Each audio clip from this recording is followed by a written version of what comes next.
Hey, I'm James Bay, and these are my 5 essential tracks. Why do we scream at each other? This is the ashes from to find.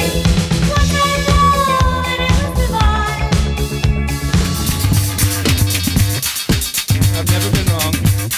Super rich kids with nothing but loose ends.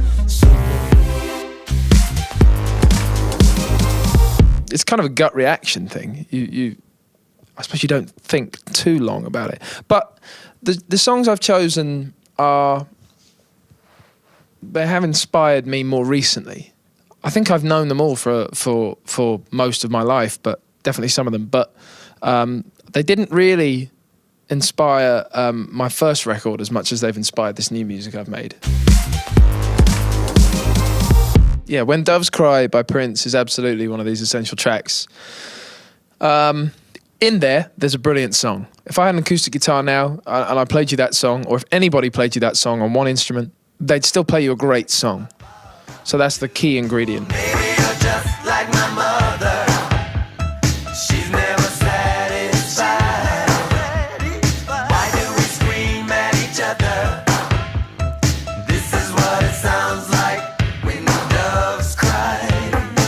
But then you've got all that fantastic, like, star quality, everything that Prince emits, you know, his voice, the way that he phrases words, all of that is important, and that's some of the most striking stuff about that record. And then there's all these fun little details. There's no bass on When Doves Cry, which a lot of people know, and it essentially makes the song better. You know, when people talk about it, realise it, they kind of go, wow, he took one essential ingredient away, still had a great song. Maybe it even made it better because it made it more unique.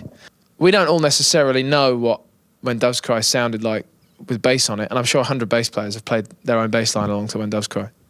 And I'm sure it sounds killer, but when they take it away, they've got the classic that is When Doves Cry, and you definitely, you kind of bank them, you consider them, and you never know, you might do the same sort of thing yourself in the future.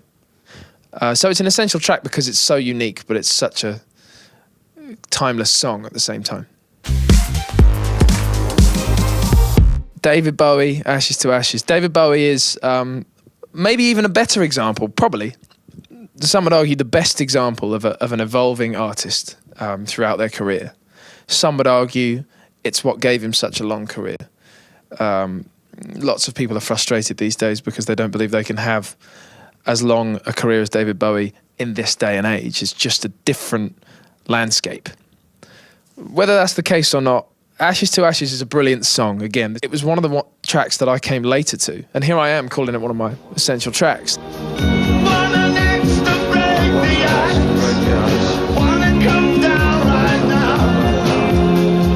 Ashes to ashes, fun to bucket. We know Major Tom's a junkie, strung out in heaven's high, hitting an on-time road. I didn't like it at first.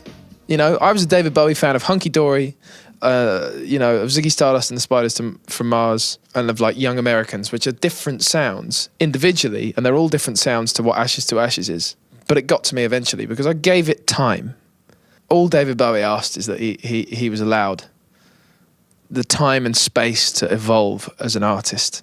I think it's important for any artist to be given the time to evolve and to move into the world. Like, you know, everyone will make snap decisions forever. I make them.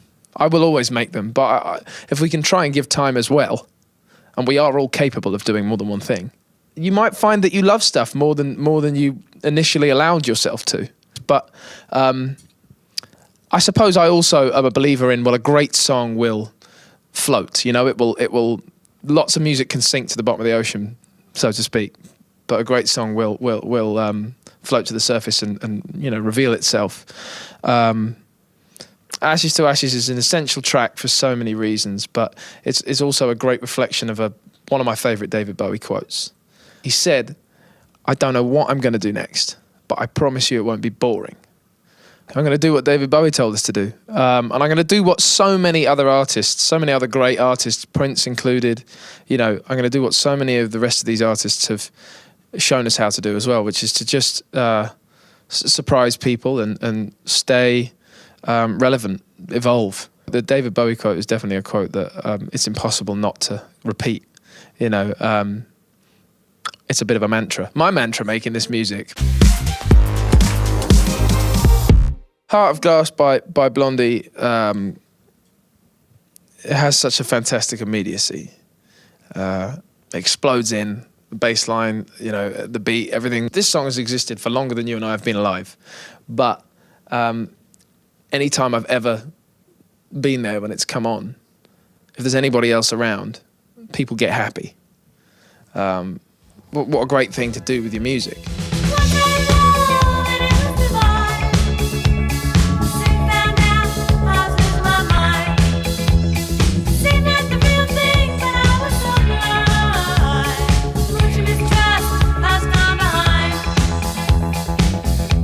And it's also, Blondie, you know, again, this is music I came a little bit later to. As a kid, I was into the Rolling Stones and like Aretha Franklin, and, you know, I was into more recent music like Adele and Ryan Adams and Ben Howard, people like that. So I came later to things like Blondie. I suppose when I think about it now, something like Heart of Glass, I always knew it was great. I hadn't fully put together in my head what constitutes a great record, not just a great song, but a great production and everything. And I sort of understand better than ever now that this is a great example. And yeah, that's absolutely why it's on my list. What constitutes a great record is, yeah, something that moves you, something that makes you feel. There are other things that constitute a great record as well. You could go into so much detail, but I think those are some of the core things, some of the most important things. And what a great example of music, you know, standing the test of time. Yeah, fans weren't necessarily into it. And I'd imagine most of them came round to it. And I'd imagine some just never did. And that's a shame, but the world knows Blondie. Not just a few territories, the world knows Blondie and the world knows that song. Because it's great. Which is why it's an essential track of mine. Losing My Edge by LCD Soundsystem. This is one of the more obvious, you know, changes in direction that my taste in music has taken. It was actually during the first ever tour that I did traveling around America. It was my first ever tour as well. It was 6 weeks opening up for someone traveling around America in a car. And we were putting playlists on and stuff. And I'd known the name LCD Soundsystem, but I don't think I'd ever actually listened to the music. And when I heard the music, I felt like, oh, maybe I've heard this in the background before in the past. But Losing My Edge was the first track that really affected me. I've never been wrong. I used to work in the record store. Had everything before anything. I was there in the Paradise Garage DJ booth with Larry Levan. I was there in Jamaica during the great sound clashes. I woke up naked on the beach. And that was 2013, and I didn't start making my second record until 2016, 2017, when I started thinking about making the second record. So it kind of planted a seed in me back then. I couldn't deny it back then. And I'd always go back to it. I don't want to listen to that kind of music all the time, but I wanted to listen to it increasingly more and more. And LCD Soundsystem is in here because it's a sound that has really, really inspired my whole new record in a lot of ways. People will look at this music in different ways. They will hear this music in different ways. But as a songwriter, I hear a great song here. There's a hook, you know, there's all the important ingredients. There's great energy, there's great sounds, there's a great guitar riff and stuff. So as a record, it's brilliant. But the song, lyrically, it's really kind of engaging. It's quite sort of sarcastic and clever and like endearing in a way. And all of these layers that it has make you want to listen to it again and again. And it made me want to turn it up. But on the face of it, first time you play that track, you want to dance to it.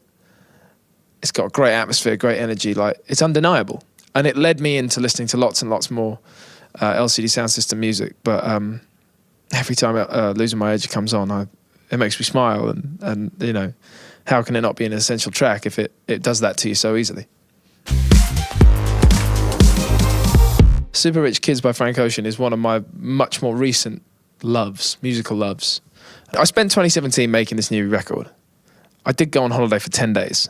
That was the only break I took. But I still had a lot of energy to write. And it was my girlfriend showed me the Frank Ocean Channel Orange record, which has come out in 2013. And she said, have you actually dug into this yet? She was quite new to it as well. And she's into that sort of sound. And so am I. But I just, while I'd been sort of digging in on people like Drake's music or going back to like D'Angelo type music, and as far as like that kind of new soul sort of sound, I hadn't gone in on Frank Ocean. And so I went through Channel Orange a couple of times, and loads of songs stood out, and loads more songs stand out now on that album, the more I listen to it. But Super Rich Kids is, again, lyrically, like great hooks, these sort of monotonous, monotone vocals that are actually, full and bursting with soul and emotion, are wrapped around these lyrics. Too many bottles of wine we can't pronounce. Too many joy rides in daddy's Jaguar.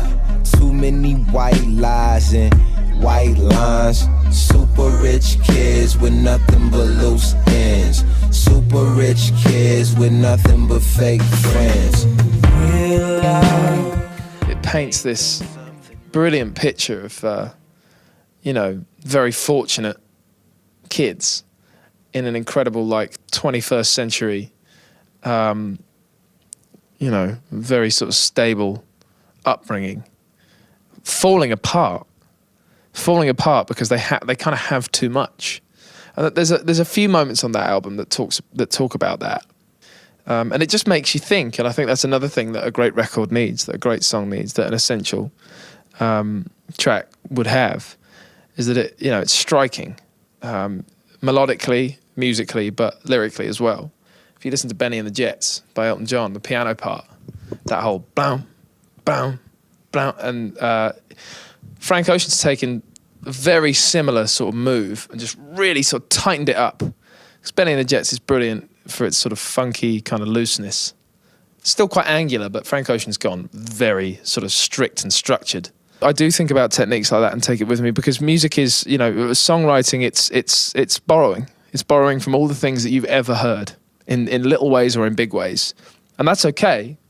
You just have to be as kind of legit about it as you can. And, you have to be sort of sensible about it and not rip someone off. But you can absolutely borrow. But again, it feels unique and it feels all its own. It feels original, and it's just nice to sort of draw that parallel, but in a standalone great record.